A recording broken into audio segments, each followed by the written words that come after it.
a medical degree, but I'm not practicing medicine, although I would have done psychiatry if I had continued. But I ended up switching over into philosophy, and I'm a philosophy professor at Loyola, teaching both Eastern and Western philosophy. And a number of years ago, I became interested in the whole area of aging.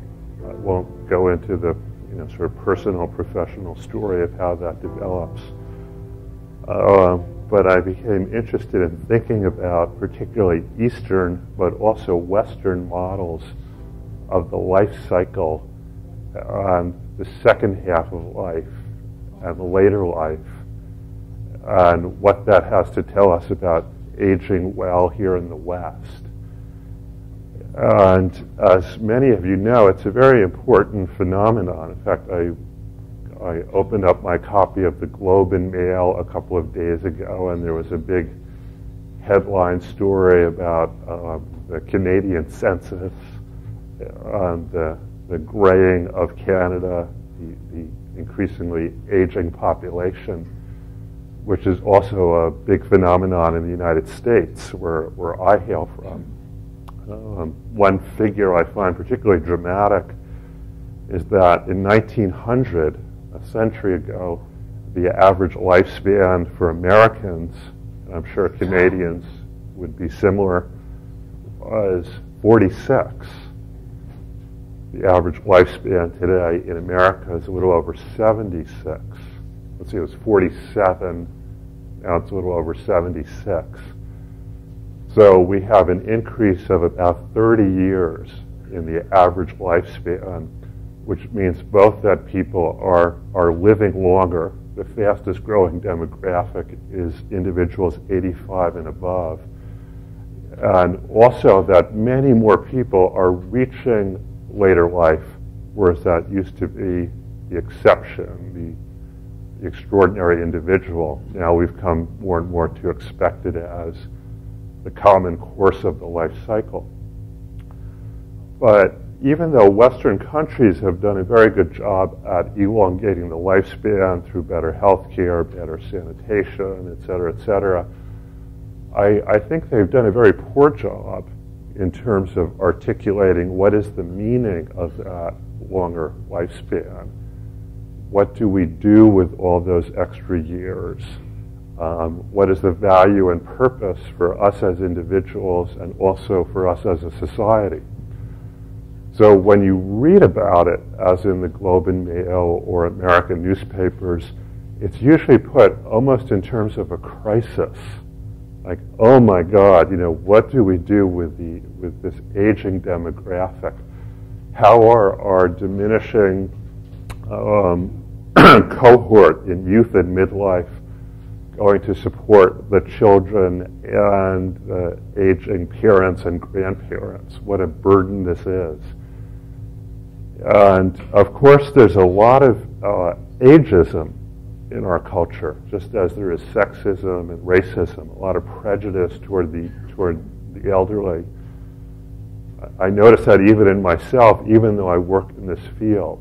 I got on a sort of cruise ship yesterday with my daughter to go up the Indian Arm, and there was a group of seniors who were on the boat, and I was noticing even in myself a little bit of sort of mental diminishment of these people, or impatience with their slow pace, and I'm someone who kind of writes and thinks in this area, so it's just just as it's very difficult to escape racism, even if you try to be very conscious of it, it's so pervasive in the society. So it is with ageism. And yet, especially with these aging demographics, there's been a lot of literature, especially I guess the last 20 years or so, about successful aging and how to age well and how to revalue the later stages of life and negotiate them with grace and with strength and with success.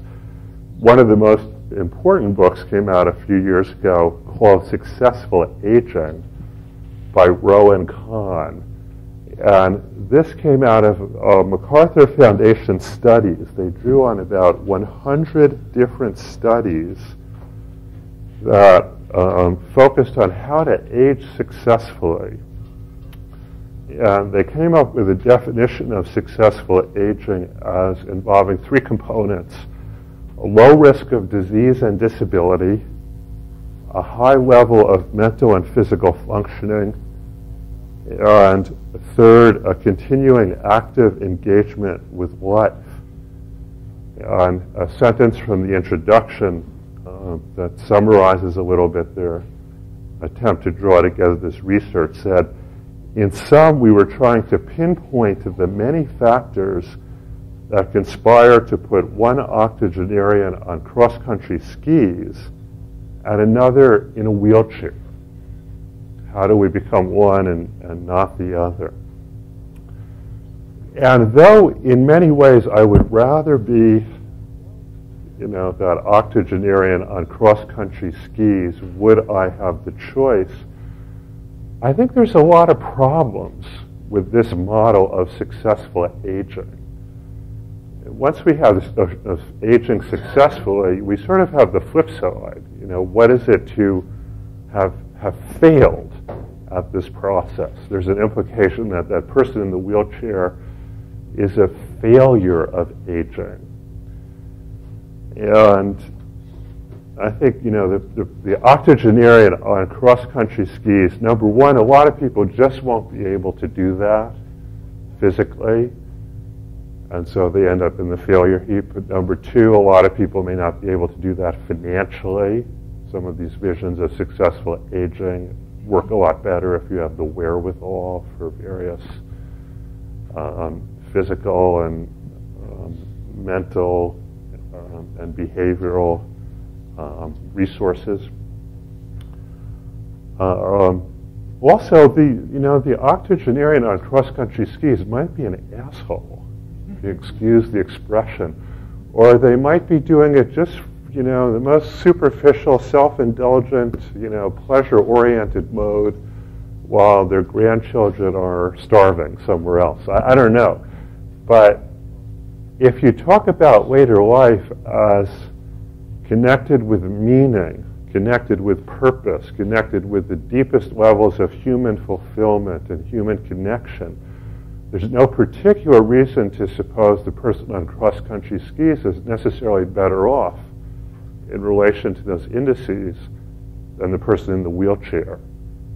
The person in the wheelchair who's had to cope with certain forms of chronic disability may in fact have developed certain modes of compassion, inner strength, spirituality that were lacking for that person on cross-country skis, or vice versa.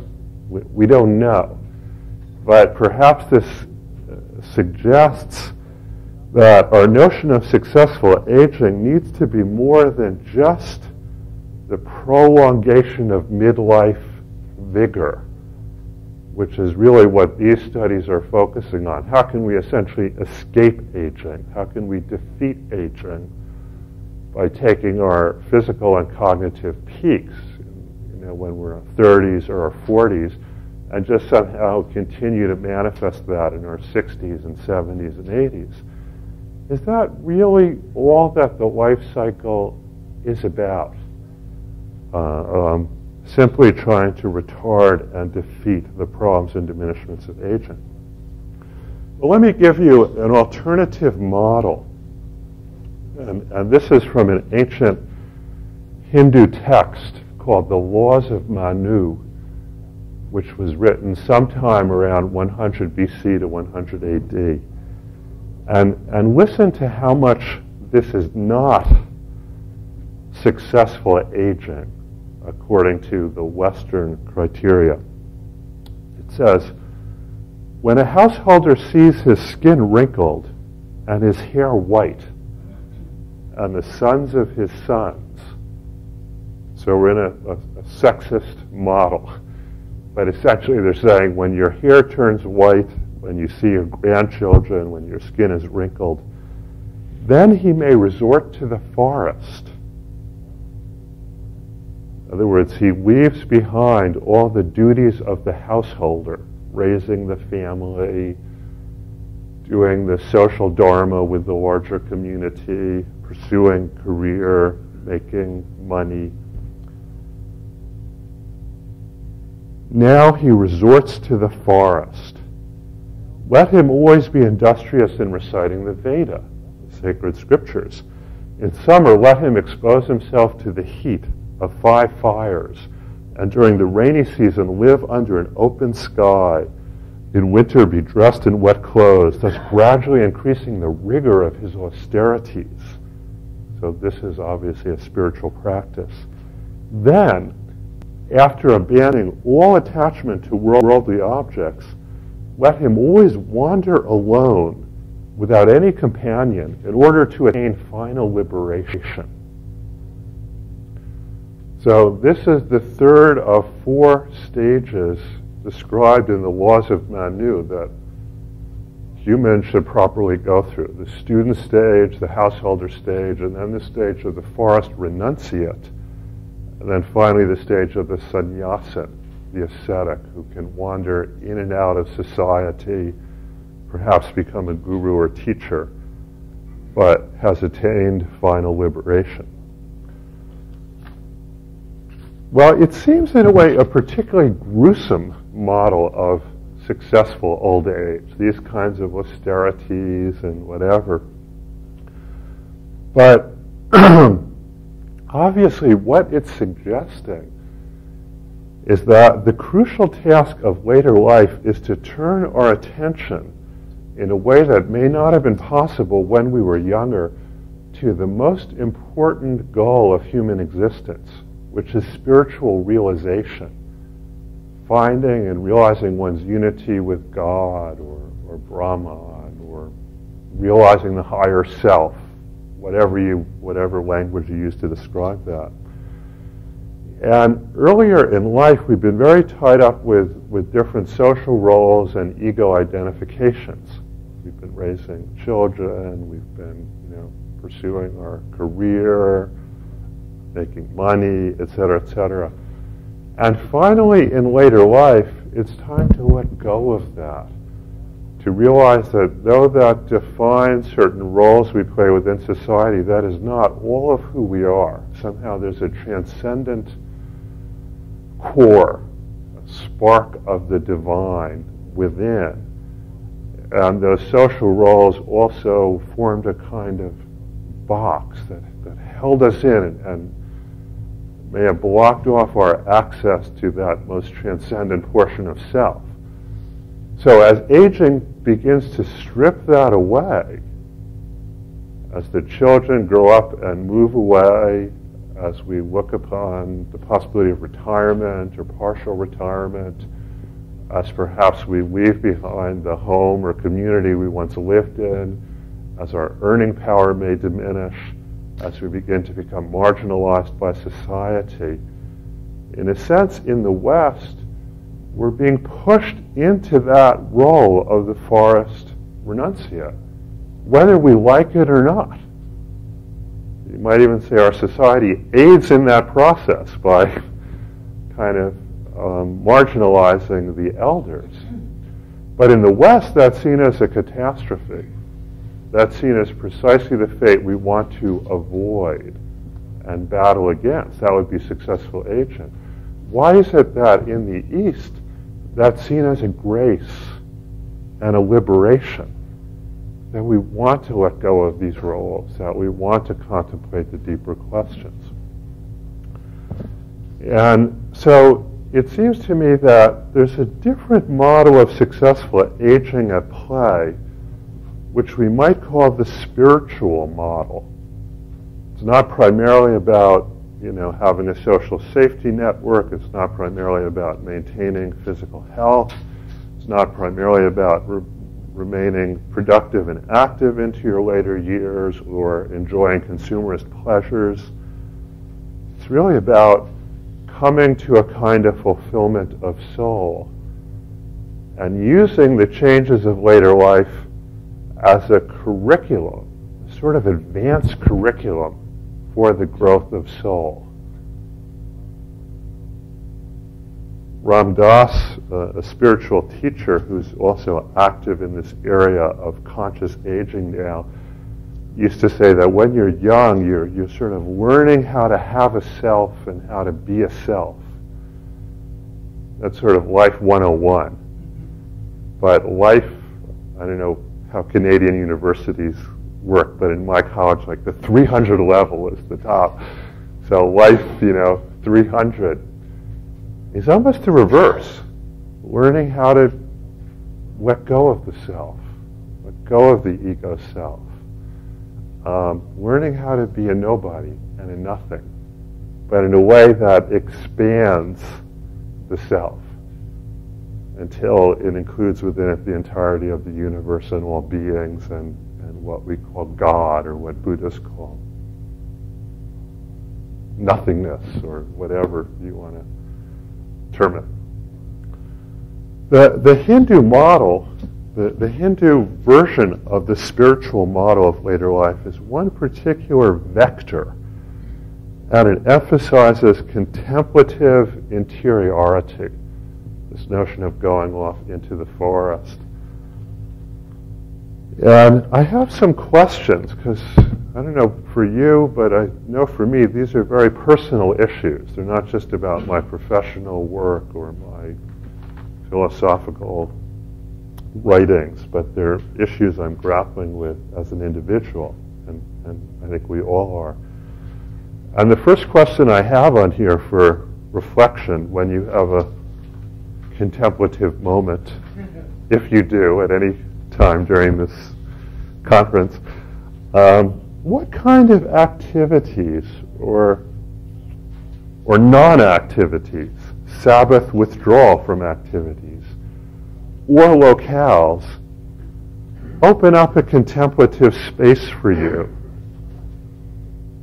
Now, for some, that may be explicitly religious, involving prayer and meditation. For others, it may have to do with walking in nature, or listening to music, or painting, or reading poetry, or whatever. But we might say a contemplative activity pulls you into a quiet or joyful presence. You're a human being, not a human doing. You're not involved in the doing activities that serve as a means to an end. And are you making time for them as you age? Because I think one of the messages of this Hindu model is that it's appropriate in the life cycle, as we move into the second half of life, for most of us, to make more time and make more space for this kind of contemplative inward journey.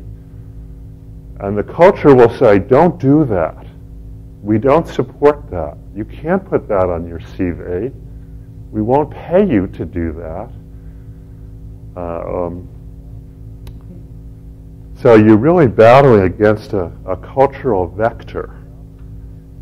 And sometimes people will tell me, after I retired, I got even busier because I was sort of uncomfortable with not knowing what I was going to do each day, and everybody found out I was retired, and they asked if I could serve on this church committee and do this volunteer work, because after all, I have all this time on my hands and really couldn't say no, and so I'm twice as busy as I was when I was working. And it may be kind of crazy to do that. We may need to use the Hindu model to give ourselves permission to say, I've been there, I've done that. Now I want to have that freedom, that time and space to go inward. Another version of the spiritual model, however, which is very prevalent in different cultures, like Native American culture and other traditional cultures, is that of the elder as activist, the elder as guide for the broader society. After all, in some ways it would be a shame, wouldn't it, if we we had all this wisdom, we did all this contemplative work, and then we just sort of withdrew from the larger society and didn't give anything back to it.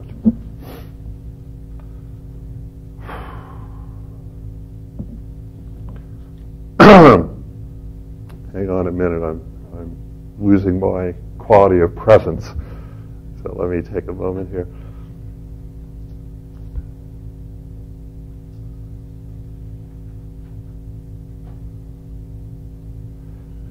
The elder in a lot of cultures is associated particularly with wisdom and experience. They are the guardian of, the traditions going back many generations. You also may have heard the notion that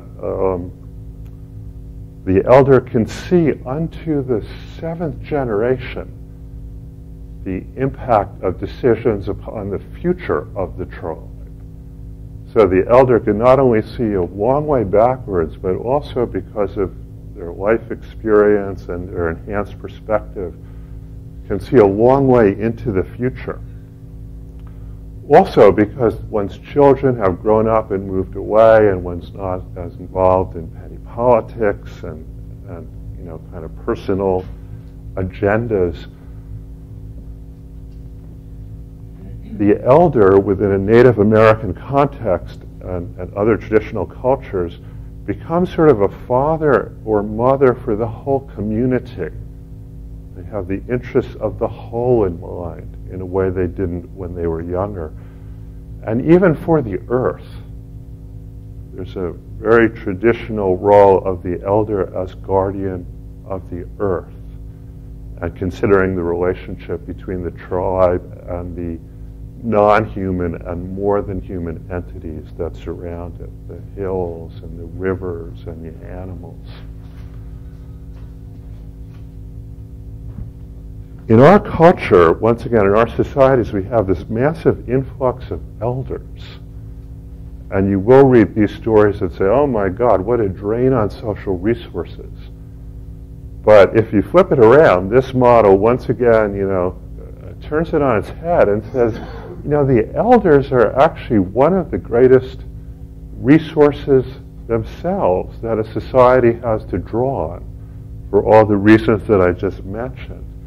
The elders are a crucial element in mentoring the young, in guarding the rituals of the tribe, in taking the broader vision of political issues and being involved in decision making.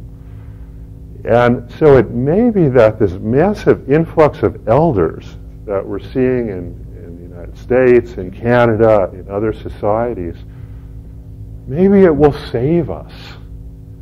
Because what do we need in our culture of materialism and technology run rampant and various forms of oppression and drug addiction and whatever?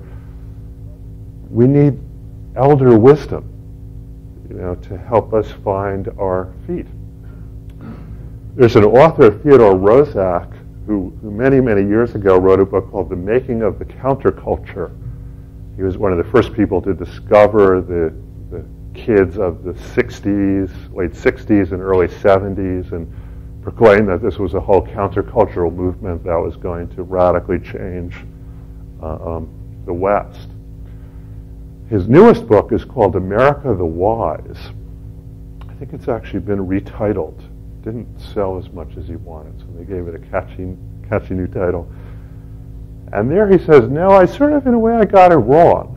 But the baby boomers of that generation, who now are turning into today's elders, they have actually, they did sort of, re-enter the society, but now they've really grown out of their culture's values. So at a certain point, if you get old enough, you really outgrow the values of the culture. That's why advertisers don't target their media barrage toward elders. It's not that there isn't a lot of buying power among elders, but it's just elders don't pay attention to advertising. They're sort of past being turned on by the sexy blonde with a beer or something. So they don't bother to advertise to them. But these elders, Theodore Roszak said, have a lot of power and a lot of money and a lot of numbers that they didn't when they were in their teenage years. And this is really going to help revolutionize society. I don't know if he's right or not, but it's sort of an interesting hypothesis that the cutting edge in the 21st century is going to be coming from elders, not from the youth, who often are furiously trying to become assimilated and successful in the eyes of the larger culture, often are very conservative, you may notice. So once again, to personalize it, I asked this question of myself and you. What gift or gifts would you most like to pass on to others, to the community, to the planet before you depart? What kinds of mentoring relations or public involvements might allow you to pass on these gifts? I think we have to begin to look on ourselves as elders, not elderly, but wise elders, or wise elders in training, who have to go against the cultural vector and really seek out connections across the generations and roles within our community and our professional organizations and our churches and synagogues and mosques and our political leadership. Rabbi Zalman Schachter envisions an international network of elders, kind of linked by internet, who act as advisors to political bodies and nations around the world. What can we do about the Palestinian-Israeli conflict? I have an article, actually, I won't read it in the interest of time, but it's about 3 years old from the New York Times, which was about peace negotiations held in Maryland between Netanyahu and Arafat, Palestinians and the Israelis, which came to a surprisingly successful conclusion at the time. A peace agreement was signed, which has since been abandoned. In the end, it says King Hussein played the critical role in coaxing peace. King Hussein was in America having his non-Hodgkin's lymphoma treated. He died shortly thereafter, but he rushed to the scene of the peace negotiations. The King of Jordan, who fought a war against Israel, who opposed the United States in the Persian Gulf, and who kicked the PLO out of Jordan. So he'd been an enemy of all the participants in the peace process when he was a younger man. And he came there and he said, if I had an ounce of strength, I would have done my utmost to be there and to help in any way I can. We quarrel, we agree, we are friendly, we're not friendly, but we have no right to dictate through irresponsible action or narrow-mindedness the future of our children and our children's children. And President Clinton said that it was King Jordan's courage, commitment, wisdom, and frankly, stern instruction at appropriate times that were at the heart of this success. So we have a little vision of, what things look like with elder wisdom present. Now, 3 or 4 years later, I don't know any comparable figure who is stepping into the breach with that kind of elder wisdom. But we need it. A couple of other sort of quick takes on this spirituality of later life and the special kind of tasks and opportunities as we grow into our elderhood. Let me switch over to the Christian and the Buddhist traditions, which emphasize a lot our encounter with suffering and the potentially liberatory aspects of that encounter. You may remember that in the story of Buddha Siddhartha Gautama is a prince who lives in a glorious kingdom that has been artificially sheltered by his father to keep Siddhartha Gautama's mind on the world. So it's peopled with 40,000 dancing girls and every kind of, culinary pleasure or whatever. But one day, Siddhartha Gautama is riding in the streets, and he sees first an old person, crooked and bent over, then a sick person, and then a corpse. And he realizes, this is going to happen to me.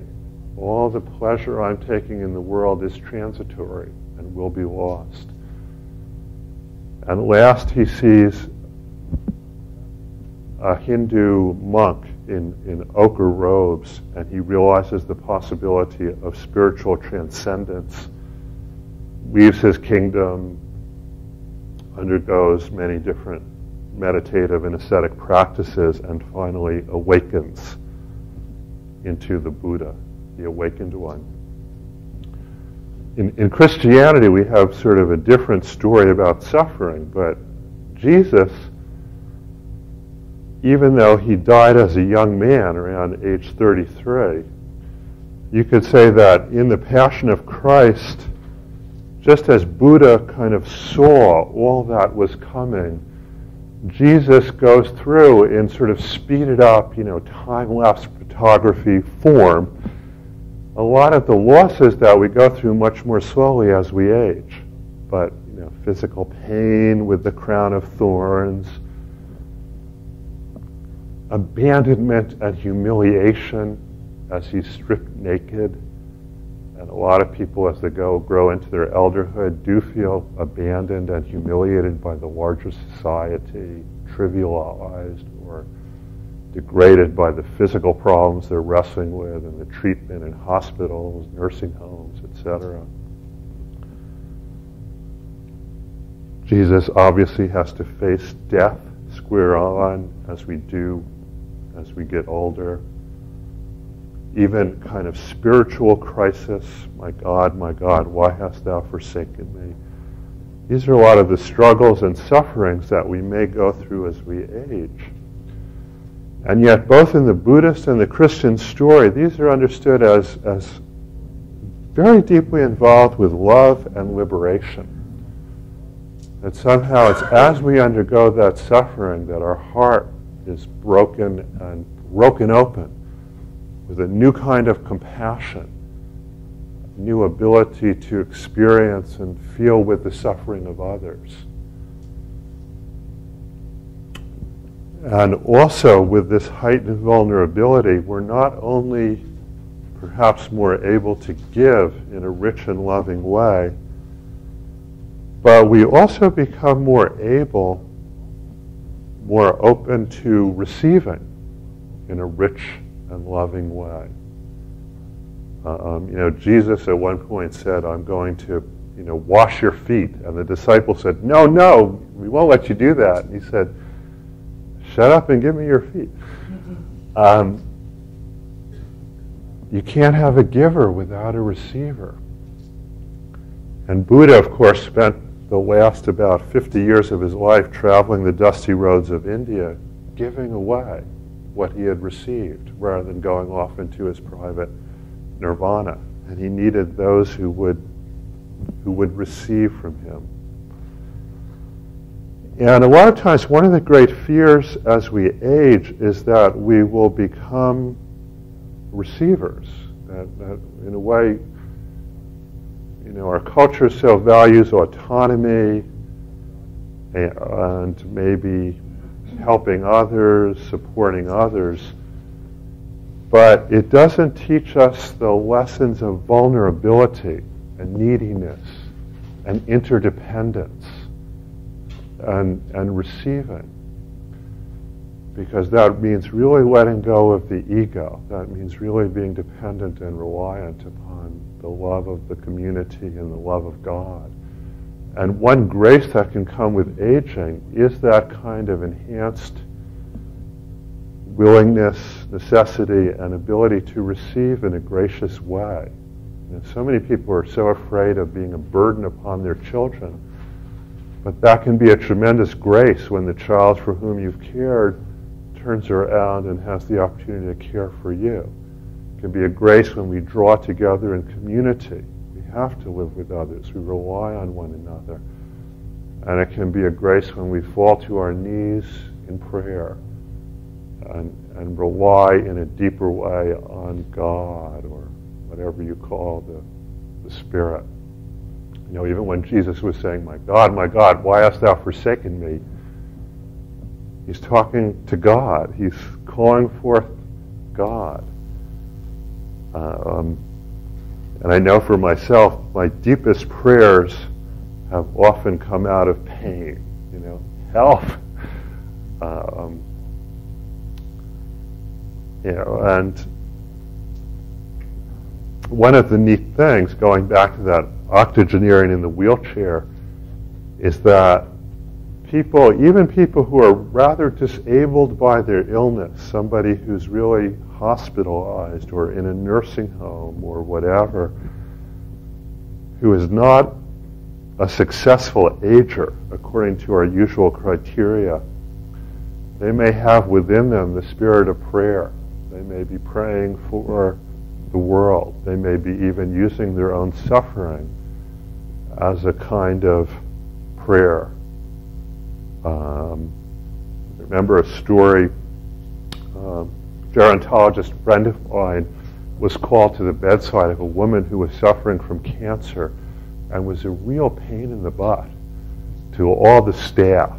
She would do nothing but complain and bitch and feel sorry for herself. And, you know, obviously she had cancer, but also everybody's nerves were getting frayed.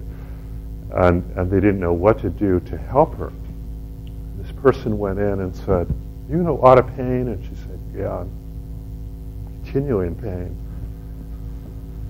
She said, well, why don't we try something unusual? Why don't you today, you know, there's a couple in the hospital room next to you, a man and a wife, both of whom are suffering. I think, you know, the man had whatever, Alzheimer's, and the woman had diabetes and whatever. When you feel your pain from your cancer today, why don't you kind of offer that up as your prayer? Sort of, you know, take the suffering as a gift and ask that their suffering be alleviated, that you suffer in their place, kind of like Jesus did. Just try that. Women say, well, I don't know. Okay, I'll give it a try. And my friend went into the hospital room the next day to the woman with cancer and said, how are you doing? And she said, forget about me. How are the couple next door doing? You know, she'd really sort of forgotten about her pain. Her pain actually had diminished dramatically, and she'd become a bit more pleasant for the staff to deal with. Because rather than being constricted by the pain, she was using it as a mode of expansion and liberation. Once again, it's not a trick our culture teaches us very much about, but these ancient wisdom traditions like Buddhism, Hinduism, Christianity have a lot to say about how to work creatively with suffering. Let me just close my remarks very quickly by reversing the focus and saying, you know, there's also a lot in the aging process that has to do with joy and playfulness. Now, one of the perhaps negative stereotypes in our culture is the childish old person who has become a bit dotty and irrelevant, you know, kind of gone around the bend, shouldn't be taken too seriously. And let me read you a poem that sort of takes that stereotype and flips it on its head. Many of you may be aware of it. A poem by Jenny Joseph called Warning. But it begins, when I am an old woman, I shall wear purple, with a red hat which doesn't go and doesn't suit me, and I shall spend my pension on brandy and summer gloves and satin sandals, and say we've no money for butter, I shall sit down on the pavement when I'm tired and gobble up samples in shops and press alarm bells and run my stick along the public railings and make up for the sobriety of my youth. I shall go out in my slippers in the rain and pick the flowers in other people's gardens and learn to spit. You can wear terrible shirts and grow more fat and eat 3 pounds of sausages at a go, or only bread and pickle for a week, and hoard pens and pencils and beer mats and things in boxes. But now, she's about 40 when she wrote this poem, but now we must have clothes that keep us dry and pay our rent and not swear in the streets and set a good example for the children. We must have friends to dinner and read the papers. But maybe I ought to practice a little now, so people who know me are not too shocked and surprised when suddenly I'm old and start to wear purple. There's a great tradition that as you get older, you can increasingly put aside all the conventions of the broader society, being feminine if you're a woman, or being virile if you're a man, according yourself to the ideals of sexual attractiveness. And in a way, you can finally become yourself in a more authentic way. In a funny way, I don't think that's opposite to the Hindu model where you're abandoning yourself. Because I don't know quite how to say it, but the people who are most abandoned of self, the great kind of gurus and teachers, Gandhi, whatever, also you feel that they're most authentically who they are. There's a wonderful Hasidic story where Rabbi Zuzia, on the eve of his death, is asked, what do you think you'll say to God, and what will God ask you when you die? And Zuzia said, God will not ask me, why were you not Abraham? God will not say, why were you not Moses? God will ask, why were you not Zuzia? And that's a question for all of us. How to grow into becoming our truest, most fulfilled self. And that can happen in later life. In the story of Sarah and Abraham, God takes them out of the land they've lived in. God gives them a new name. God gives them a child in later life and takes them through a whole kind of rebirth process that becomes the beginning of the Jewish people. Their child Isaac, which means to laugh in Hebrew, comes out of the kind of first cynical and then joyful laughter at what happens to Sarah and Abraham in later life. And I think a lot of us know an elder who models that. Somehow in later life they rebirth the self. They take some joyful or creative or new direction and develop and express certain powers that were underdeveloped when they were younger. And later life can be a wonderful time for these kinds of flights. So what I want to close with is just to say that there is a broader movement afoot. I think we're just at the beginning of it, called the conscious aging movement. Probably will grow as more and more baby boomers crest over 50 and 60 and beyond. But it's already started. I work a bit with an institute called the Spiritual Eldering Institute based in Boulder, Colorado, that supports this kind of work. I think I listed on the bottom of the handout about 8 or 10 books that have already come out in this field. One of them I particularly recommend from personal experience is the one I wrote. Spiritual Passages, which they have at the bookstore here, which goes through about 12 different versions of the spiritual model of aging. We've talked about maybe 4 of them here today with different sort of exercises and meditation questions. There have been conferences on this topic. I'm working with a group of ex-nuns who are building a residential community for people who want to come there and live and work on the spirituality of later life in community. So I think we're part of a very exciting movement, both as individuals and as a culture, as we walk into our later years. I think we do have a few minutes. I wish there were more time for comments and discussion and questions. So let's kind of open it up. Yes? Dr. Peter, I work in dementia care, and how would you see this paradigm working for the person with middle to late stage Alzheimer's disease? Many of the clients that I do work with, I should qualify, have very much lost their ego.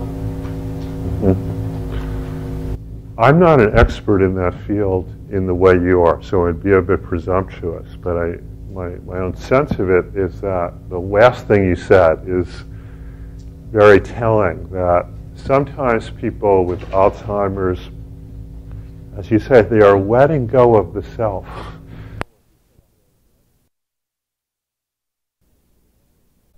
Changes. And sometimes the model of care and treatment is about trying to, at all costs, keep them oriented, keep them in their previous identity, often making the relatives feel more comfortable because the person seems more familiar. But sometimes that causes a great deal of pain for the person as they're being taught, we must pull you back to this previous identity that the disease is sweeping away from you. And so there may be a way of working with it rather than working against the changes, and celebrating in some way this move into a new kind of incarnation. And I know it's not all sweetness and light a lot of times, but just allowing the person to work with whatever is grace-filled and liberating in that mode, and teaching the relatives to work with it as well. Yes? A construct or a metaphor or symbol for all our 8 elders or many of our elders on golf courses. Chasing a white ball. Well, there's a wonderful book by Michael Murphy called Golf in the Kingdom, the founder of Esalen. And Ram Dass became an avid golfer in his 60s. So I think it depends. There's a wonderful book I saw the other day called Gita on the Golf Links. Something which it takes this movie, what's this movie about a golfer? Bagger Vance. And Bagger Vance was explicitly written as a Western version of the Bhagavad Gita, apparently, where the story of Arjuna and Krishna is transposed into the golf course. So in the worst sense, I think golf stands in for that really trivial notion of aging successfully, just passing your time without any kind of deep meaning or fulfillment. Literally, it's a pastime. But once again, maybe we can understand, re-envision golf as the great yoga for elders. It all depends how you play with it and play it. Yes? Yeah, I think that's one of the things we need to escape from with any kind of stereotype of what is the correct way to age. I think what is incredibly remarkable about our living longer in some ways is the choices that are open for people, the options. This may be, the spiritual quest may be just one option. It's certainly not going to be for everybody. Yeah. It never has been or will be. So that, playing golf in the links serves an economic purpose or whatever, brings more joy to the world. One of the things I like about the spiritual model is that it doesn't really exclude anybody, whether you're on, cross-country skis, communing with nature, or you're the person in the wheelchair working with your suffering.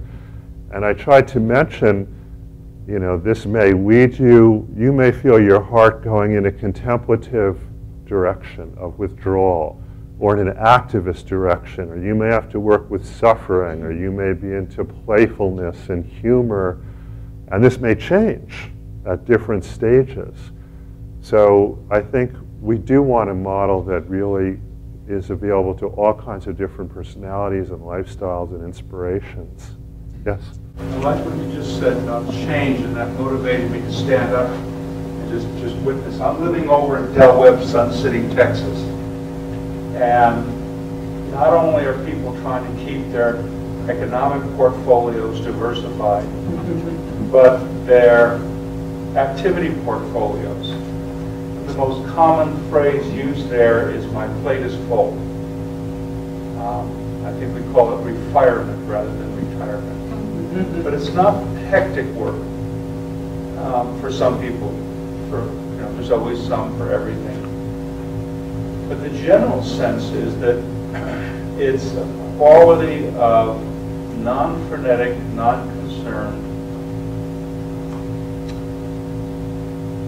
vocational guidance kind of, people change this activity. They'll hang out with square dancing for a while and get more involved with their church. They'll shift from working with their church and then shift over to community politics in the broader community that was associated with the town.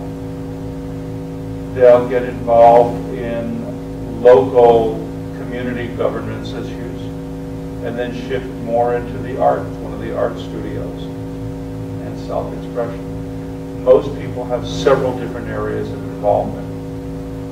And I'm finding it a fun challenge, and I'm intrigued with what you said about the community you're building,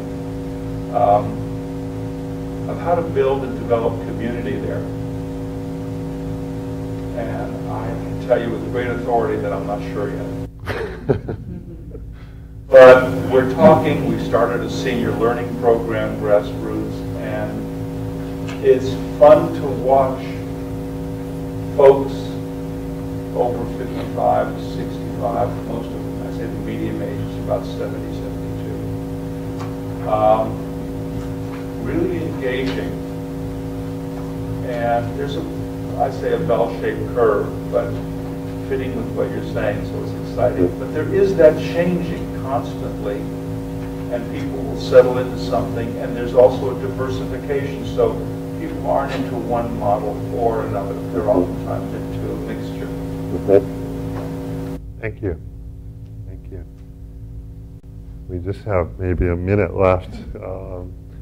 Any other comments, questions? Yeah. Well, something that I think comes out when you start talking about when elderly have opportunities to start contemplating spirituality and meaning, the models that try to label us as just going to focus on superiority or focus on giving to others, neither of those work very well. I think some of the explanations come from people who have looked at how relatively well people who have time and energy to spend toward further growth. They seem to go through a spiral growth, a movement toward others, toward contributing. The next level might be more of an independent focus on self, but at higher levels, once again, back toward some sort of connection and giving. So when we try to find one model of interiority, for instance, they don't seem to work very well for all, because I think we're always moving from one to the next, especially when we do, and we're going to see a lot of people have opportunities for contemplative growth. In my book, Spiritual Passages, a sort of dominant model is the kind of yin-yang model of Taoism. Then really maybe the fullest spirituality is sort of a harmonizing of opposites, and that there are times of yin and times of yang, more receptive and more assertive energy. And I think, you kind of said that nicely. Yes? In the beginning of your presentation, you referred to a book called Successful Aging. What book? It's by two authors, Rowe, R-O-W-E, and Kahn, K-A-H-N. And I'm actually forgetting their first name. But it's easy to find. And I mentioned those names, I think, on this little handout sheet at the top here. Yes? In the whole discussion, I'm sensing connections between otherworldly kinds of thinking and this world kind of thinking. We're seeing the pattern of differences in Eastern and Western consciousness in some general ways. And also then start patterning the elderly and younger kinds of life. And just as the thought, maybe the stuff we're talking about is elderly, we ought to be doing all our lives, and then the elderly should really the rest of the elderly is just avoiding the whole issue of our culture and its corruption. Well, I think that's true, and that's a wonderful way to end the session. Like Zaman Shakhter, this person I mentioned, I highly recommend his book, From Aging to Saging, said, you know, if you wait to do this kind of eldering work until you're really far along in your elderhood, you really may be, because the feeling from your body, you know, the struggles you're going through are not necessarily the time to begin to process and work with these different you know, structures and practices. So he said, get started with your eldering work as young as possible. You know, you can, you know, do it in your teens better. If maybe it's your 40s that you have the moment of Buddha where you see the person and the sixth person in the life crisis, or maybe 50s or 60s. In a certain sense, we wouldn't even call it eldering, I guess. It would be just part of the but the better.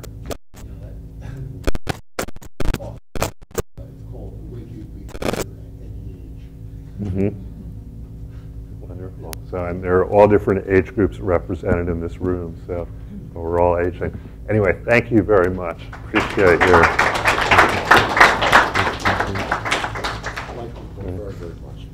Thank you.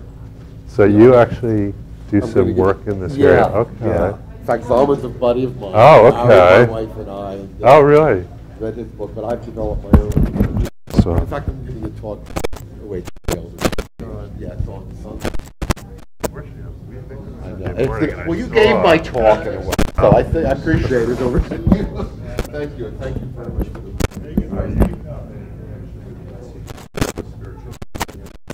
Well, get through. I get through.